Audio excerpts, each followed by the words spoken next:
आप देख रहे हैं अनहोनी। तो चलिए बढ़ते हैं आज की इस कहानी की ओर। रवि को एक बार एग्जाम देने राजस्थान जाना पड़ा। ऑनलाइन होटल बुक करने पर सिर्फ एक ही होटल में रूम मिल रहा था, एलिना होटल। विचित्र बात थी, उस होटल के कोई रिव्यू नहीं थे। समय की कमी को देखते हुए उसने होटल बुक कर दिया। ट्रेन रात के 11 बजे पहुंची। स्टेशन के बाहर खाना खाने के बाद उसने होटल के लिए रिक्शा या टैक्सी करनी चाहिए। कोई उस रोड पर जाने को तैयार नहीं था। एक रिक्शा वाला तैयार हुआ। देखो, मैं आपको उस होटल से कुछ पहले ही उतार दूंगा, उसके बाद आपको खुद ही जाना होगा। इतने पर बात बन गई। रवि रिक्शा पर बैठ गया। क्या बात है, कोई उस रोड पर जाना नहीं चाहता? सब मना कर रहे हैं। साहब, आप नए लगते हैं शहर में, आपको कुछ पता नहीं। क्या पता नहीं? कुछ नहीं। आप उस गली से सीधा जाइए और दाईं तरफ आपका होटल होगा। वो लोग वहाँ पहुँच चुके थे। रवि होटल में पहुँचा। सुनसान इलाका था। रिसेप्शन पर बैठे एक लड़के ने बोला, आप रवि होंगे जिन्होंने ऑनलाइन बुकिंग की थी?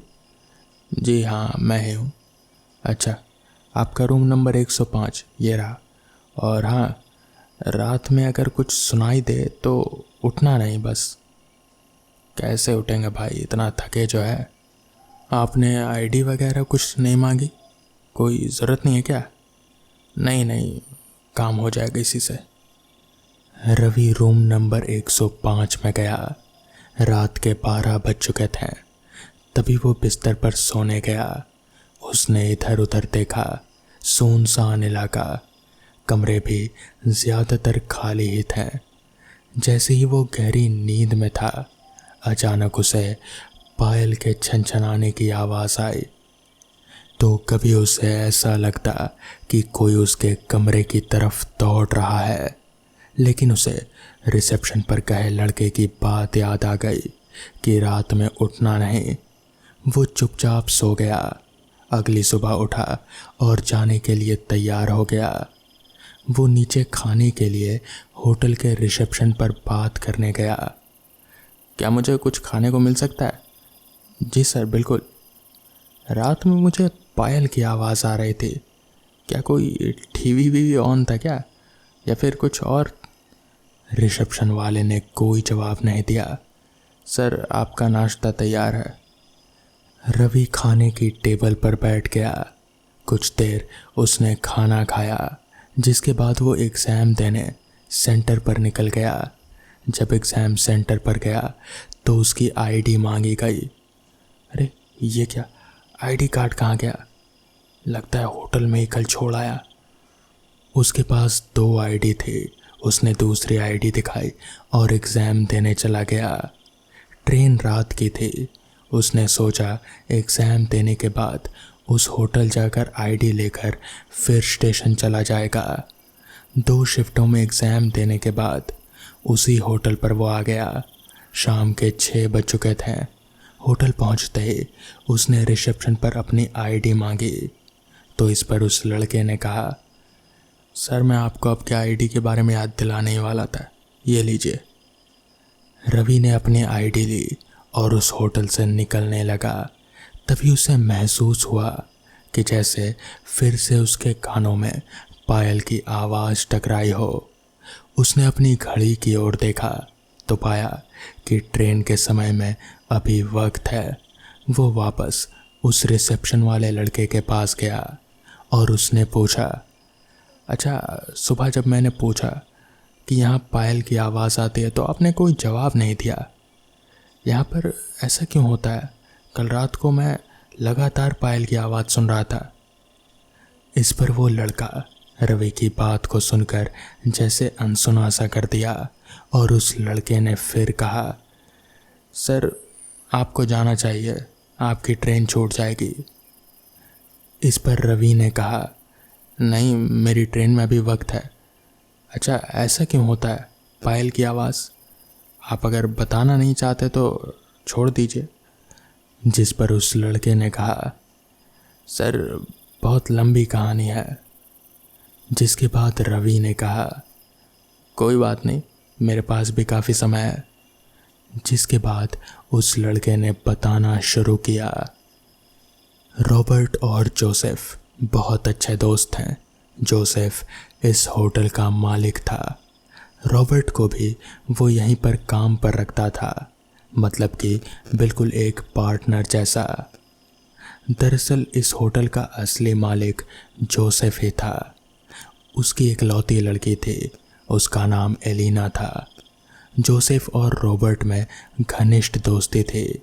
अपने काम और चतुराई से रॉबर्ट ने जोसेफ के दिल में अपने लिए एक खास जगह बना ली और उसका विश्वास पात्र बन गया।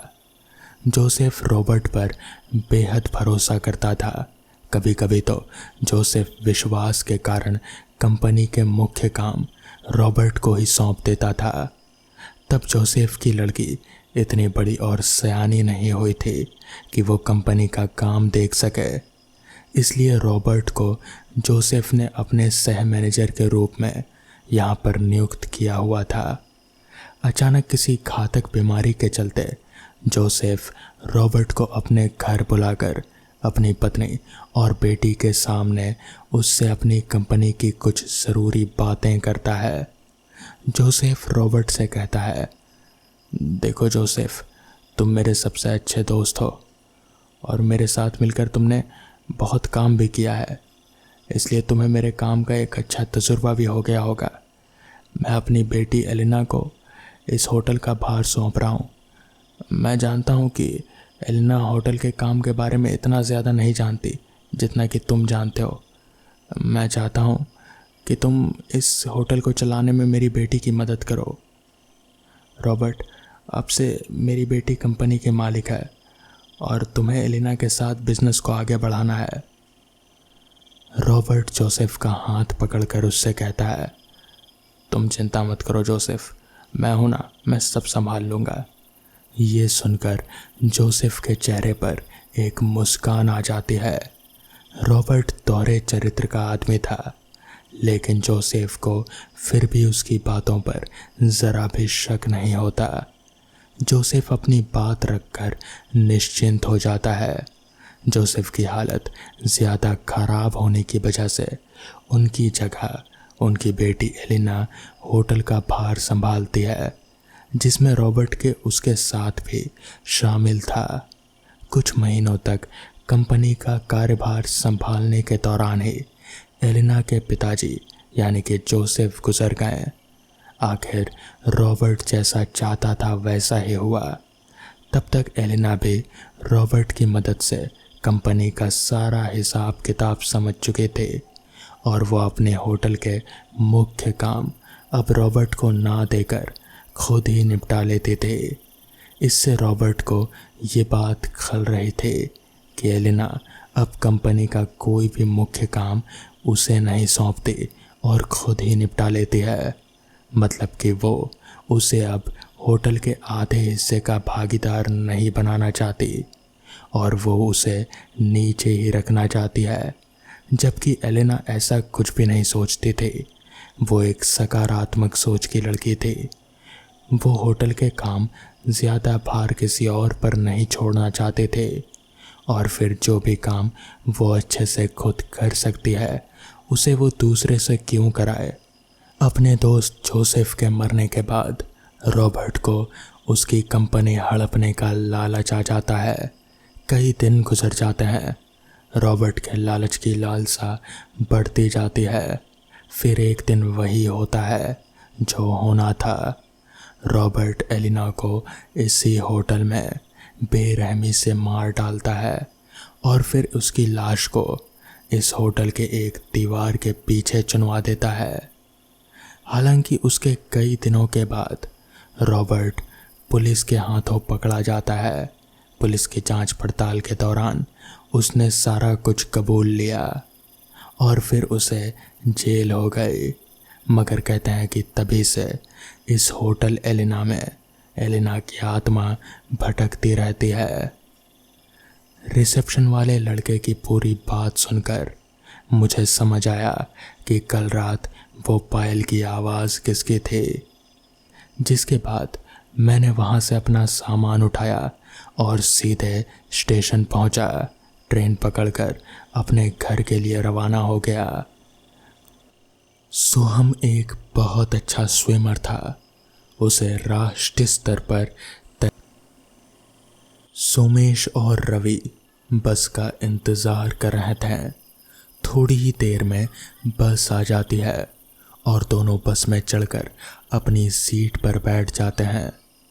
कुछ समय रुकने के बाद बस अपनी मंजिल की तरफ बढ़ जाती है। सुबह के 11 बज रहे थे और दोनों मन में थोड़ा डर और उत्साह लिए सुबह होने का इंतज़ार कर रहे थे। दोनों वुशु खेल के चयन की परीक्षा के लिए जा रहे थे। सोमेश वुशु खेल की किताब खोलकर पढ़ने लग जाता है।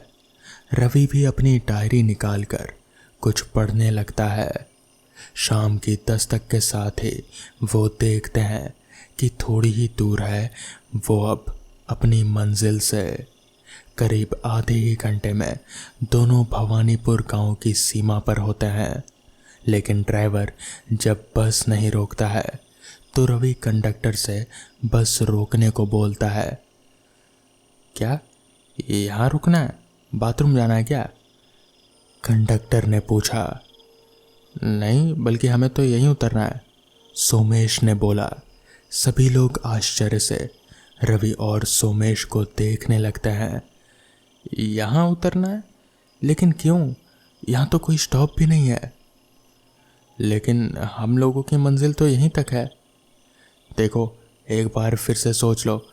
अगर आप लोगों को यहीं उतरना है तो फिर आप लोग उतर जाओ, मगर दोबारा यहाँ से निकलने का कोई साधन नहीं मिलेगा और फिर कल सुबह ही दूसरी बस आएगी।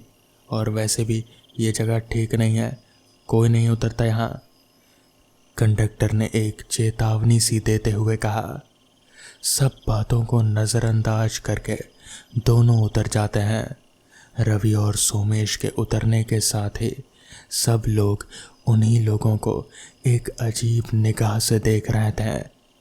उन दोनों को भी थोड़ा अजीब तो लगा, लेकिन ज़्यादा ध्यान ना देते हुए दोनों आगे बढ़ गए और बस तेज़ी से आगे निकल गई।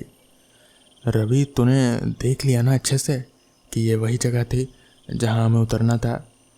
यहाँ वो कॉलेज जहाँ की खेल का कैंप लगा था वो तो कहीं नज़र नहीं आ रहा यार। सोमेश ने चारों तरफ वीराना देखकर पूछा। हाँ, जगह तो यही दिखा रहा है गूगल मैप पर, रवि ने अपने फ़ोन में देखते हुए कहा। लेकिन यार, यहाँ तो दूर दूर तक कोई कॉलेज या फिर कोई स्कूल भी नज़र नहीं आ रहा, सोमेश ने थोड़ा चिंतित होते हुए कहा। ऐसा करना भाई, एक बार फिर से तू मैसेज देख, क्या यही एड्रेस दिया था क्या? या फिर चल किसी से चलकर पूछ लेंगे, सोमेश ने सुझाव दिया। रुक, देखता हूँ क्या एड्रेस है कॉलेज का, कहते हुए रवि ने एक लिफाफा निकालकर उस पर एड्रेस देखा।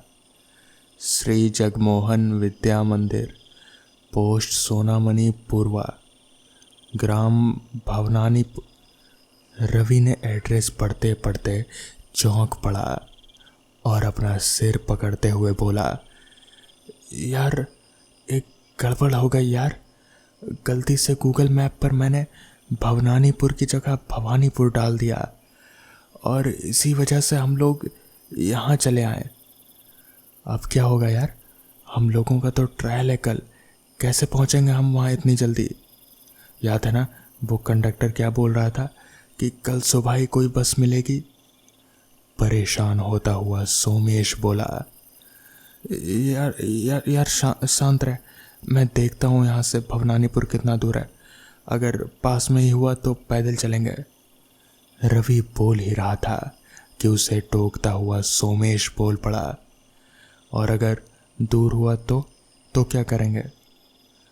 तब किसी गाड़ी या फिर किसी से लिफ्ट ले लेंगे, फिर कोई गाड़ी किराए पर लेकर चलेंगे। रवि ने सुझाव दिया। चलो फिर खड़े रहो यहीं पर थोड़ी देर, और अगर कोई गाड़ी नहीं मिली तो फिर गांव में चल कर देखेंगे। सोमेश बोला। गूगल पर देखकर रवि थोड़ा उदास होकर बोला, यार 200 किलोमीटर दूर है कॉलेज यहाँ से। दोनों लोग काफ़ी देर तक सड़क पर खड़े रहे, गाड़ी का इंतज़ार करते रहे, लेकिन कोई गाड़ी आती नहीं दिखी। शाम भी ढलने लगी थी तो उन दोनों ने कच्ची पगडंडी पकड़कर अंदर गांव में जाने की ठानी ताकि कोई गाड़ी किराए पर ले सके। काफ़ी अंदर आकर भी उन्हें कोई आबादी नहीं दिखी। धीरे धीरे शाम की लालिमा ढलने लगी और रात काली चादर ओढ़े आ गई। रवि और सोमेश का दिल अब बहुत घबराने लगा था, क्योंकि जहाँ वो थे वहाँ उन दोनों के सिवा कोई और भी जिंदा इंसान का नामो निशान नहीं था। दोनों थककर वहीं एक पत्थर पर बैठ गए। यार बड़ी मुसीबत में फंस गए हम लोग तो। अच्छा होता कि उस कंडक्टर की बात मान ली होती और यहाँ नहीं उतरते। मुंह लटकाकर उदास स्वर में सोमेश बोला, यार मुझे माफ़ कर दे, मेरी ही गलती की वजह से हम इस वक्त यहाँ हैं। अगर उतरने से पहले एक बार एड्रेस देख लिया होता तो अभी तक हम कॉलेज पहुँच गए होते। दुखी होता हुआ रवि बोला, चल छोड़ यार, गलती दोनों की है तो तू यूँ परेशान मत हो। अब ये सोच कि क्या करना है, क्योंकि अब रात तो लगता है यहीं बितानी पड़ेगी। तो कोई ऐसी जगह ढूंढ जहां हम सुरक्षित रहकर रात बिता सकें। सोमेश बोला। दोनों थोड़ा और आगे बढ़ते हैं तो उन्हें कुछ दिखाई देता है, शायद कोई पुरानी खंडर इमारत। पास जाकर देखने पर पता चलता है कि कोई पुराना किला है जो अब खंडर बन चुका है। कोई और सुरक्षित जगह ना देखकर दोनों उसी किले में रुकने का फैसला लेते हैं।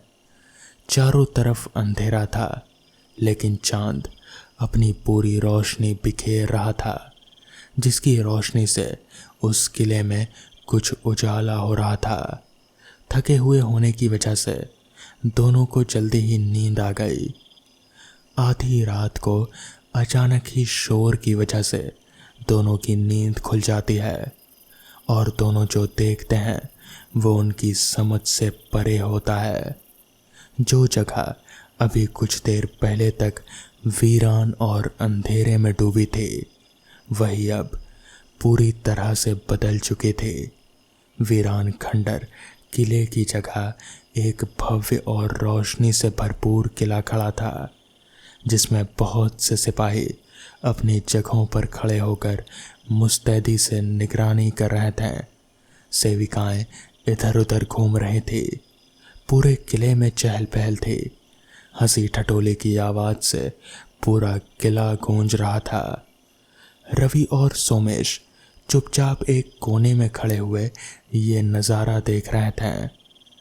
लोग उनके सामने से आ जा रहे थे, लेकिन कोई भी उन्हें देख नहीं पा रहा था, या शायद वो दोनों किसी को दिख ही नहीं रहे थे।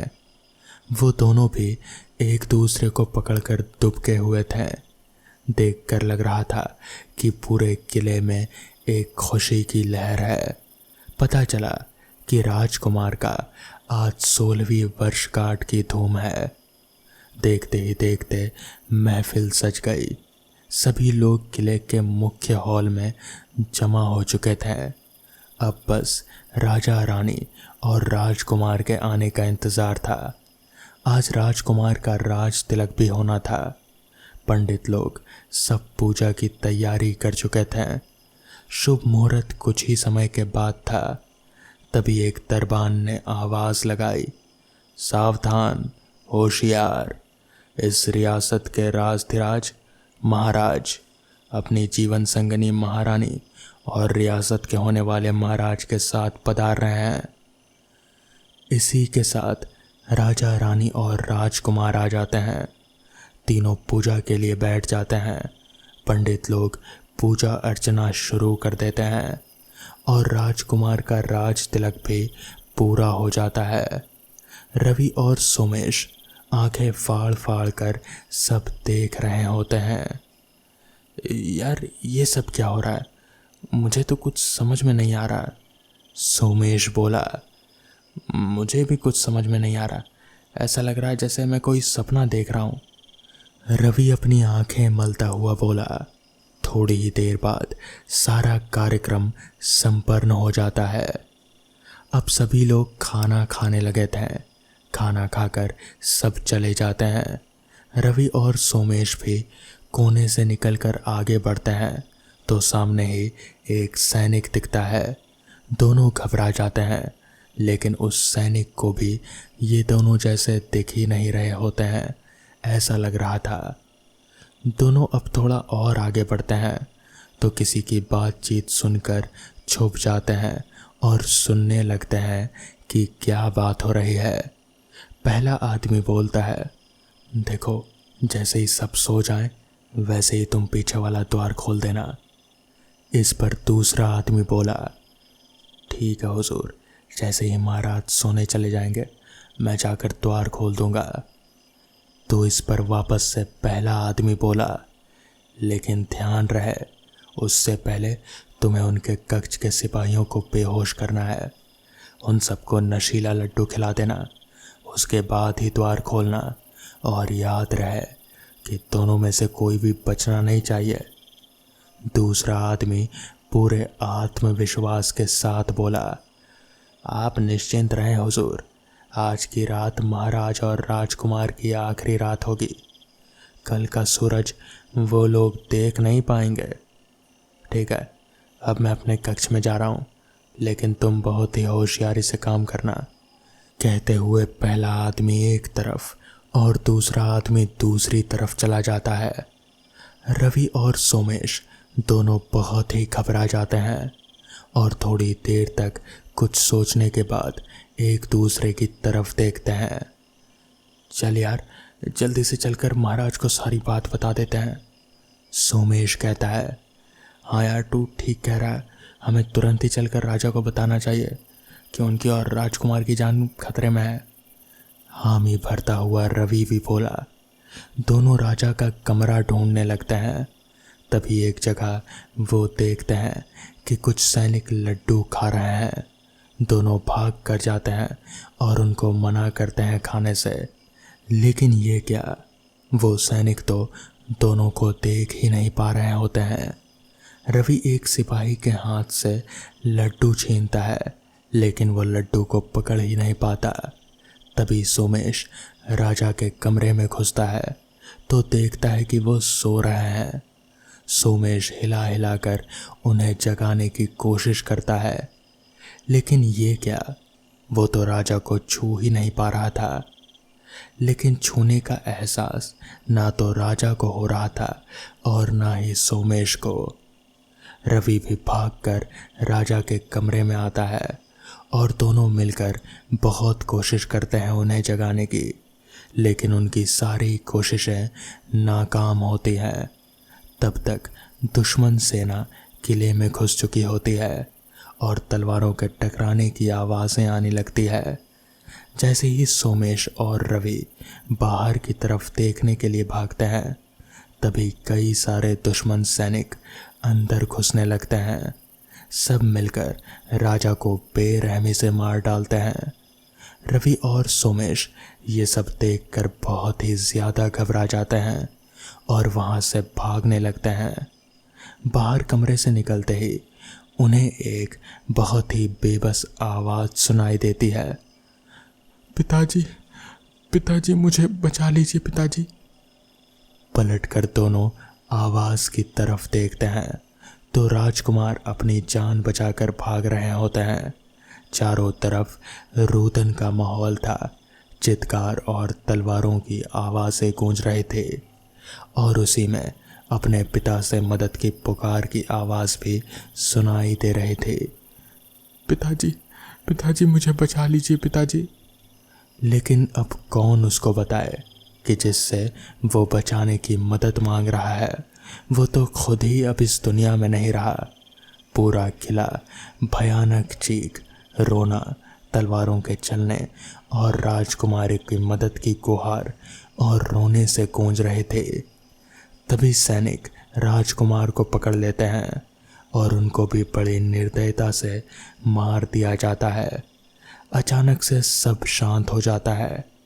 किले की झिलमिलाती रोशनी अंधेरे में बदल जाती है। भव्य खूबसूरत किला वापस से एक खंडर में तब्दील हो जाता है। रवि और सोमेश अपने आप को उसी जगह पर खड़े पाते हैं। इसका मतलब वो कोई सपना नहीं देख रहे थे, बल्कि वो सब हकीकत में हुए थे। चारों तरफ अंधेरा, वीराना, खंडर और खामोशी पसरी हुई है। तभी अचानक से रोने की एक आवाज़ सुनाई देती है। पिताजी, मुझे बचा लीजिए पिताजी। तो दोस्तों, ये थी आज की कहानी। अगर आपको ये कहानी पसंद आई हो तो वीडियो को लाइक और चैनल को सब्सक्राइब करना ना भूलें। तो मैं आपका दोस्त आर्यन जल्द ही मिलूँगा आपसे ऐसी ही नई कहानी के साथ। तब तक के लिए अपना ख्याल रखें।